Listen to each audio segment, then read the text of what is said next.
दोस्तों, स्वागत है आपका हमारे चैनल में। आज एक नई कहानी के साथ हम आए हैं जिसका नाम है रुके रुके से कदम।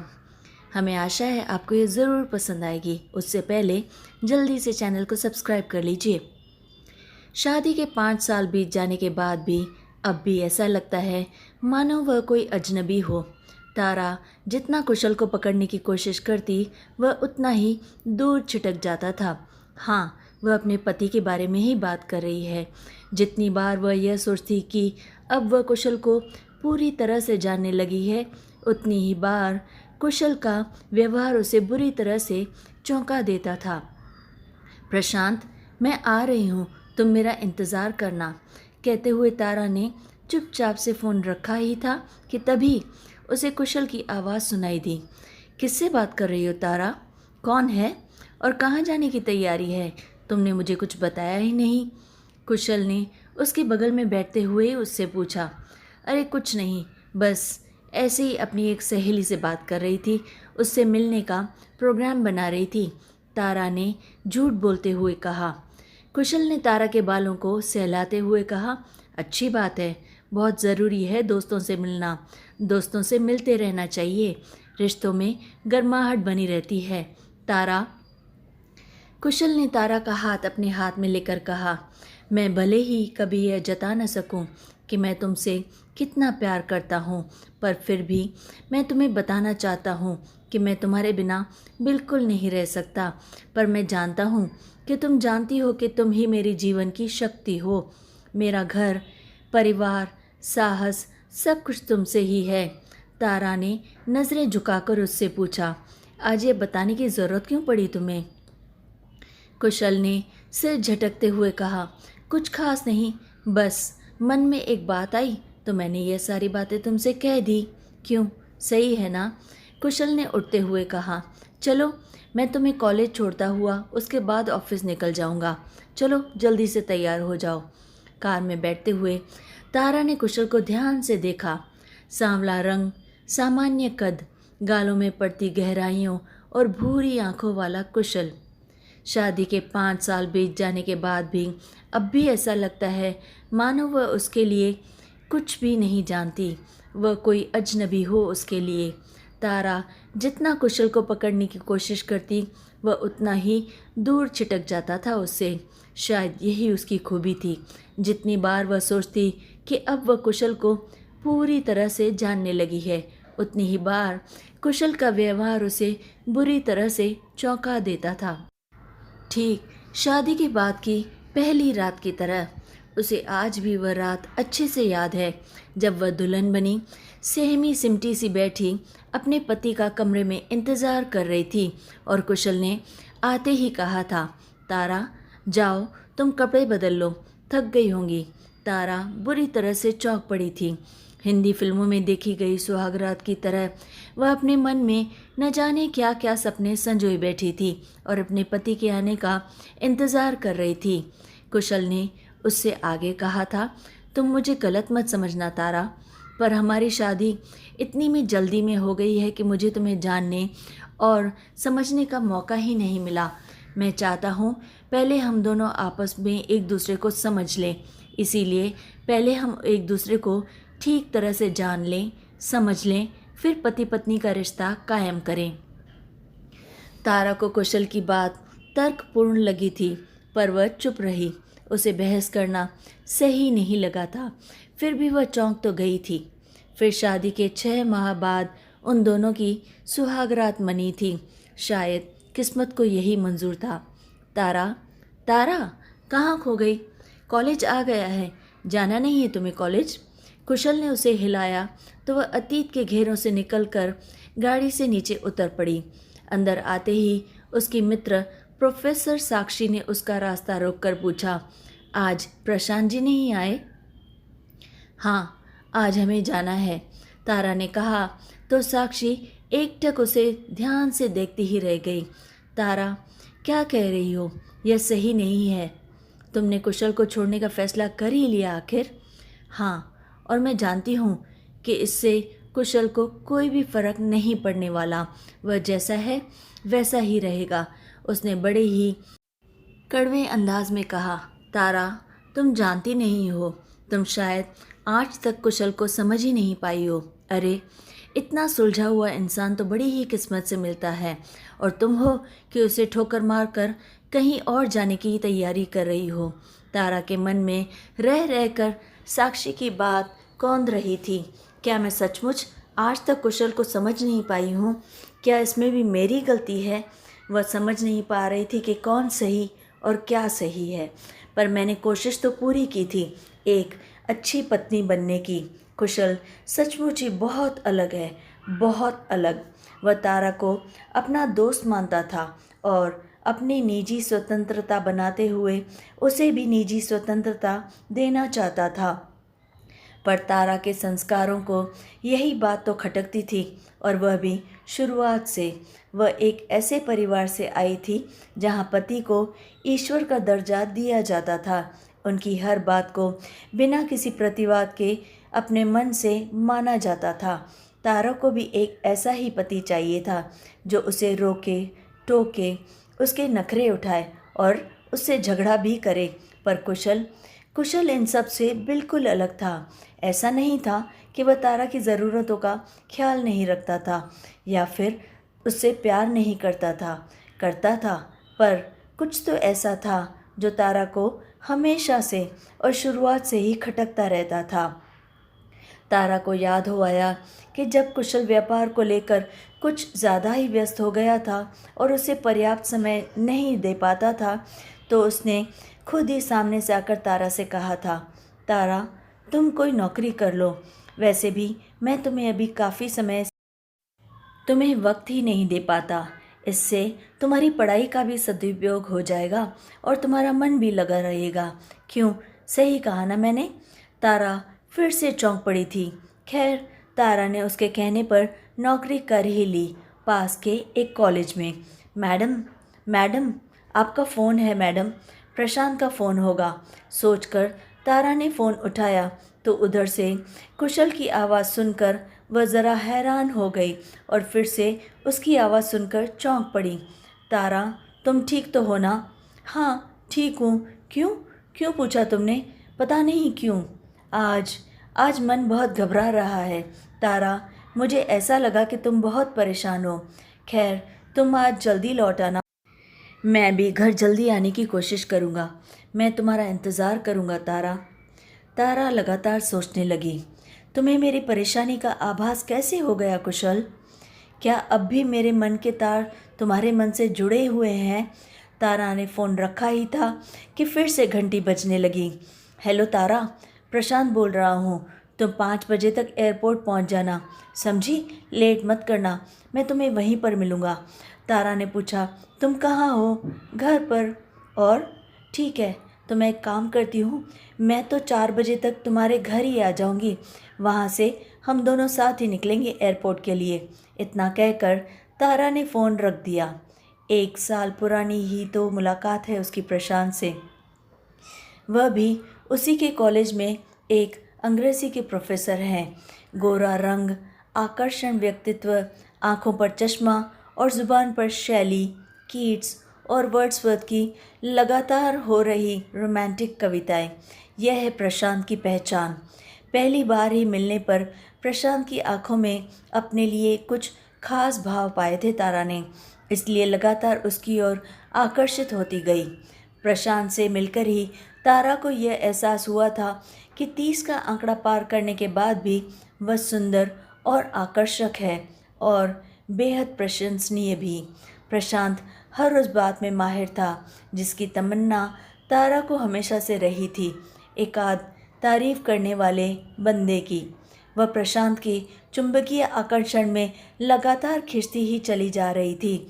एक बार प्रशांत तारा को छोड़ने घर आया था तो कुशल से उसकी मुलाकात हो गई थी। तारा ने सोचा शायद कुशल जलन महसूस करेगा या उससे कुछ नाराज़ होकर ज़रूर कुछ कहेगा, पर कुशल ने ना कुछ कहा ना ही कुछ पूछा। कुशल आदमी है या देवता? कभी असंयमित नहीं, कभी अव्यवहारिक नहीं, कभी असंतुलित भी नहीं। वह कुशल से चीख चीख कर कहना चाहती थी कि मुझे पति रूप में एक सामान्य इंसान चाहिए था, देवता नहीं। पर अब क्या? अब वह क्या करे? बुरे इंसान तो फिर भी सहन हो जाते हैं, लेकिन देवता बिल्कुल नहीं। देवताओं का देवत्व कई बार भस्म कर जाता है, और यही हालात तारा के साथ भी थे। और इस घटना के बाद न जाने किस कुड़न में तारा के कदम अपने आप प्रशांत की ओर बढ़ते ही चले गए थे। घंटों पार्क में बैठे बतियाते रहना, अक्सर रेस्टोरेंट में खाना खाना उनकी जैसे दिनचर्या में शामिल हो गया था। और ऐसे ही एक दिन जब दोनों किसी होटल में साथ बैठे हुए कॉफ़ी पी रहे थे, तो अचानक कुशल किसी के साथ वहाँ पर आ गया था। प्रशांत उसे देखकर लगभग बुरी तरह से सक पका गया था। कुशल उनके पास आकर बोला, अकेले के कॉफ़ी पी जा रही है? प्रशांत ने ज़रा से झेपते हुए कहा, आइए बैठिए ना, आप भी हमारे साथ कॉफ़ी एंजॉय कीजिए। कुशल ने हंसते हुए उन दोनों से कहा था, अरे नहीं नहीं, मैं तो मजाक कर रहा था, मैं रुक नहीं पाऊँगा, मैं ज़रा काम से आया था, जैसे ही वह ख़त्म होगा मैं यहाँ से निकल जाऊँगा, ज़रा जल्दी में हूँ। कहते हुए कुशल तेज़ी से वहाँ से निकल गया था। उसके मुंह पर ज़रा भी शिकन नहीं थी। प्रशांत ने एक लंबी सांस लेते हुए कहा, आज तो तुम्हारी खैर नहीं तारा। तारा ने व्यंग से होठ टेढ़े करते हुए कहा, कुशल मुझसे कुछ नहीं कहेगा, मैं उसे अच्छी तरह से जानती हूँ, उसे सबसे कोई फर्क नहीं पड़ता। प्रशांत ने चकित होकर उससे ध्यान से देखकर कहा था, कुशल की जगह अगर मैं होता तो सारा घर सिर पर उठा लेता। मेरी पत्नी किसी और के साथ घूमे फिरे, यह मैं कभी भी सहन नहीं कर सकता और मेरे बर्दाश्त के बाद बाहर हो जाती। तारा ने अब मुस्कुराकर कहा था, शायद इसीलिए मैं तुम्हारे साथ हूँ, क्योंकि वह इन छोटी छोटी बातों की परवाह ही नहीं करता। जानते हो प्रशांत, तुम वह सब हो जो कुशल नहीं है। तुम अच्छे भी हो और बुरे भी, पर कुशल सिर्फ और सिर्फ अच्छा है, परफेक्ट है, और उसका यही परफेक्शन मुझसे सहन नहीं होता, मैं बर्दाश्त नहीं कर पाती। धीरे धीरे तारा और प्रशांत इतने करीब आ गए थे कि जब प्रशांत ने तारा से कहा था कि छोड़ दो कुशल को, हम इस शहर से कहीं दूर चले जाएंगे और वहाँ पर चुपचाप जाकर आपस में शादी कर लेंगे, किसी को पता नहीं चलेगा, तब तारा उसकी बात से इनकार ना कर सकी थी। न जाने किस बात का पीछा कर रही थी वह। और आज जब जाने का वक्त करीब आ गया तो तारा न जाने अतीत के किन ख्यालों में लगातार डूबी बैठी थी। तारा ने घड़ी देखी तो 3:30 बज चुके थे। वह प्रशांत के घर की ओर चल दी। वह जा तो प्रशांत के पास रही थी, पर उसके दिमाग में सिर्फ और सिर्फ कुशल ही घूम रहा था। वह सोच रही थी, कैसी होगी कुशल की प्रतिक्रिया जब वह यह सब जान लेगा, यह खबर सुनेगा कि मैं उसे छोड़कर किसी और के साथ चली गई हूँ। सह पाएगा यह सदमा? इन सब में भी वह अपनी ही गलती तलाशेगा। ज़रूर वह ऐसा ही करेगा। मैं तो हमेशा से ही उसे दूर जाना चाहती थी, पर आज जब दूर जा रही हूँ तो मन क्यों उसकी ओर लगातार खिंचता जा रहा है। तो क्या मैं प्रशांत से प्यार नहीं करती? तारा न जाने कितनी देर इन्हीं सवालों में उलझी रहती। अगर टैक्सी वाला उसे नीचे उतरने को ना कहता। वह धीमे कदमों से टैक्सी से बाहर उतर आई और प्रशांत के घर की ओर बढ़ गई।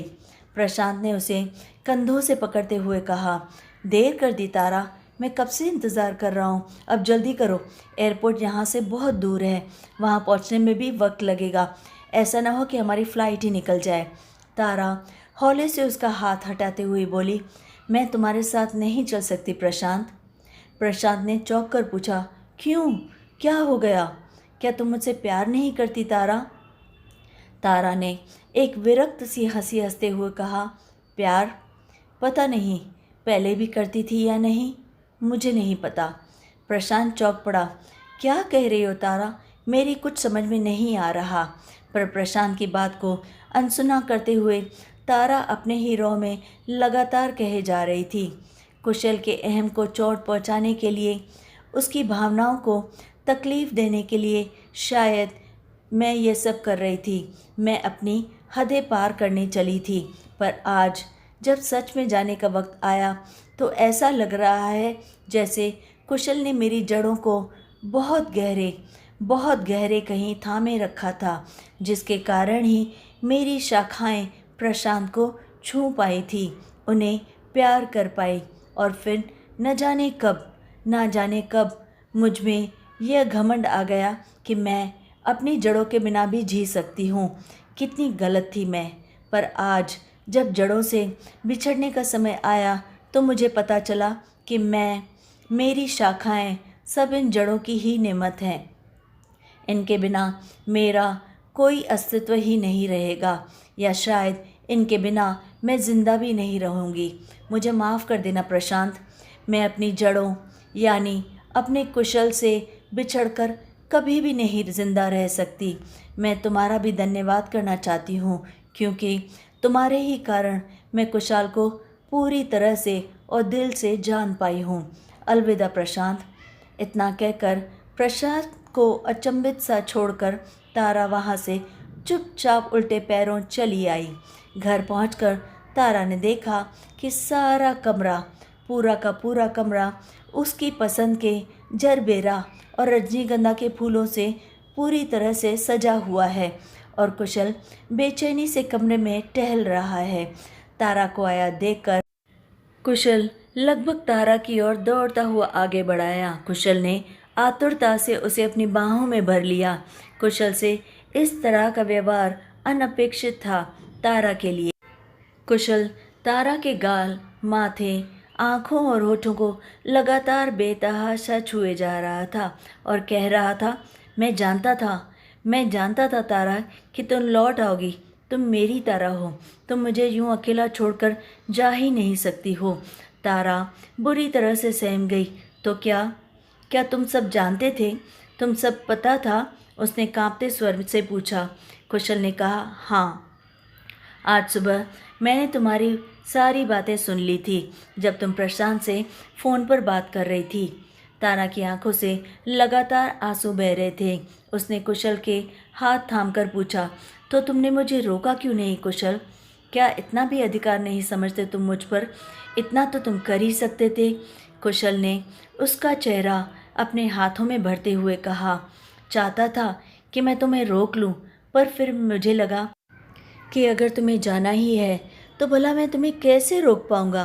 रोकने का क्या फ़ायदा? और मैं तुमसे कोई भी ज़बरदस्ती नहीं करना चाहता था। मैं तुम्हें खुश देखना चाहता था, चाहे जिस तरह, चाहे जिसके भी साथ। मैं ये कुर्बानी तुम्हारे लिए दे सकता था। पर सच कहूँ तारा, तो मैं तुम बहुत डर गया था। अगर तुम सचमुच चली जाती तो मेरा क्या होता तारा? मैं तुम्हारे बिना एक पल भी नहीं रह सकता। पर अब मैं कोशिश करूँगा खुद को बदलने की। जैसा तुम चाहती हो मैं वैसा ही बनूंगा तारा। तुम्हारे लिए मैं सब कुछ करूँगा।